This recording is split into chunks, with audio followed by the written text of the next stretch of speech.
So, another strategy that I want to talk about that I've also tried to implement, especially as I mentioned before, I've experienced a lot of targeting and a lot of resistance from the simulation, from the matrix. Um, and I spoke about in another video where I spoke about where I try not to give my energy, not to look at every single NPC that passes by me or every single commotion that happens um, in my vicinity, especially since I know that most of the time it's being done on purpose to lure my attention, okay? And some people might say, oh, but that's being insensitive because, for example, if someone has an accident in front of you, right? They fall off their bicycle or something like this, right? It's not to say that, like, if someone falls down and they're hurt, that I won't stop and ask them, like, are you okay? I always, even if I think that they're NPCs, even if I know sometimes that they're like saying things like you'd be surprised, like I just play along.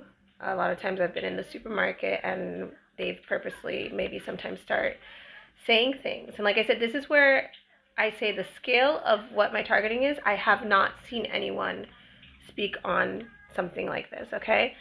So they might start like making comments again, like I said, using words to make it obvious that they're I'm sorry, they might start using words to make it obvious that they're speaking about me, um, or something related to me.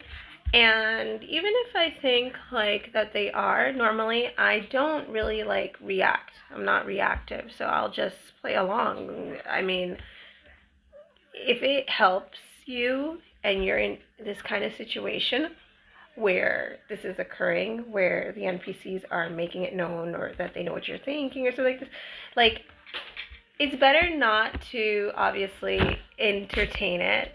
But there are days when I'll just start like in my head, maybe just like saying like ridiculous things in my head, right? And it doesn't really matter anyways, because I just say to myself, like, if they can hear what I'm saying, then they're NPCs, and it doesn't matter because they're probably not real. I don't know. I just kind of say things like this. These are just coping mechanisms that I've like tried to do um, when I'm in that situation. But I will not lie, and I will not lie, and I will say that honestly, I prefer my own company now. I prefer not to be in large crowds. I prefer to be at home, work from home. I don't enjoy anymore being around people. One, because of that kind of sensation, like that kind of stress, like wondering, like, oh gosh, are they real? Are they not?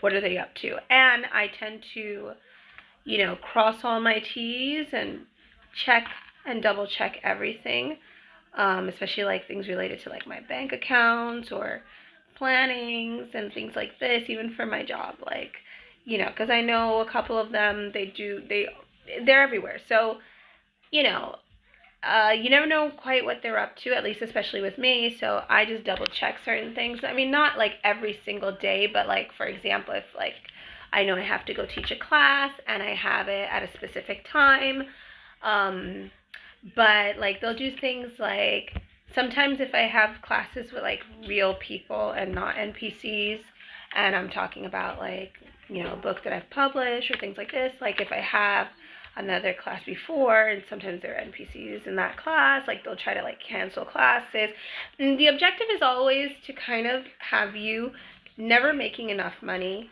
sabotaging your finances. So a lot of sabotaging and these kind of tricky things happen on a daily basis. So it makes you also more alert. You double check. I double check, like if I see like €1 is missing, I will like trace it, double check like where, when, they've tried so many things, even down to cutting my electricity at one point because it was like the neighbors, and they didn't know how to lie about it. They like changed that story twice of how it was possible that they were able to do that.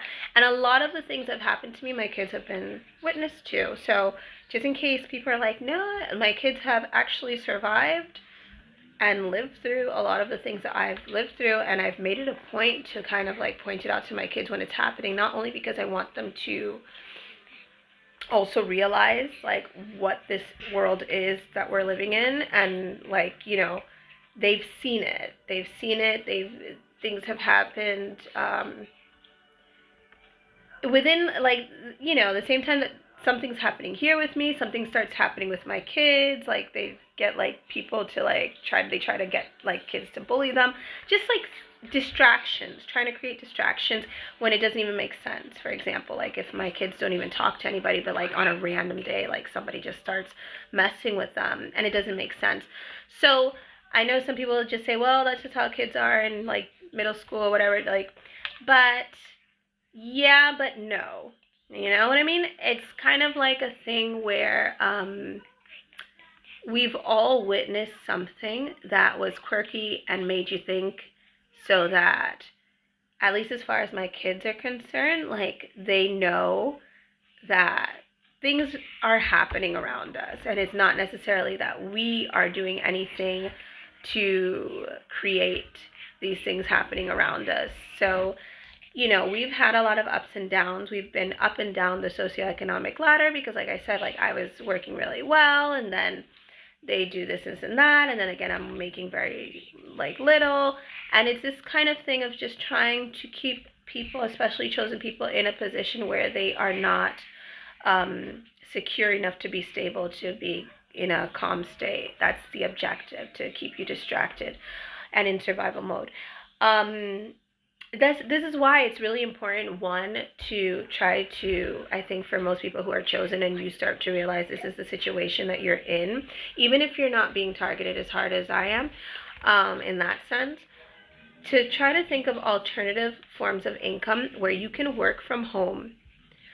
It's to the point where we cannot be working in environments with other people, especially knowing that the majority of them are NPCs, because they will always be there trying to sabotage us and doing things. So it's very important that we try to find creative ways to work from home, building our own businesses, our own brands, and whatever it is that you enjoy doing, okay? Because we are not meant for 9-to-5 jobs. And another thing I would like to say is always to make sure, and this is from also like a biblical perspective, never let the devil have the last word. The reason why I'm actually publishing, the reason why I started writing, and even when I would write, you know, we have like also everywhere we've moved that I've noticed now for the past 3 locations that we've moved, there have been like always, you know, NPCs around us, whatever. And in particular now when I started writing, we call him the Chupacabra that lives upstairs, because he's tried to like distract us, like bringing kittens, I guess because we have 3 cats, and you know, the kids were like, Mommy, maybe he's hurting the cat. He'd make noise and it sounded like he has a kitten or he's doing something, and I just told the kids, I don't know, but don't play into the distraction. Our cats are in our house, we are fine, and whatever it is, okay? Karma is a bee, or, you know, God will deal with them, basically. And I would tell the kids, like, you know, don't worry about it, because it was done strategically to like get our attention. And every time I would publish a book, the Chupacabra, that we call him, because we don't know what he was doing with the cats, if he was like eating cats, I don't know, he would like start stomping, making noise, making commotion, trying to fear condition every time like I published a book on Amazon or something like this, right? So these are all tactics that the NPCs use as fear conditioning, okay? These are all fear conditioning tactics. They try to fear condition me not to take my cell phone out in public, making up a narrative about my cell phone. I don't even know. Just a lot of different things that I don't even care anymore what's going on in their narratives. I just make sure that I focus on me and I do what I want to do. And it's very important, therefore, to make sure you have the last word. If the enemy, Satan, I'm referring to the enemy or his demonic agents, do A, make sure that you do not stay, you know, wounded or like worried or in fear. You push through it and you make sure you have the last word, and it's very important.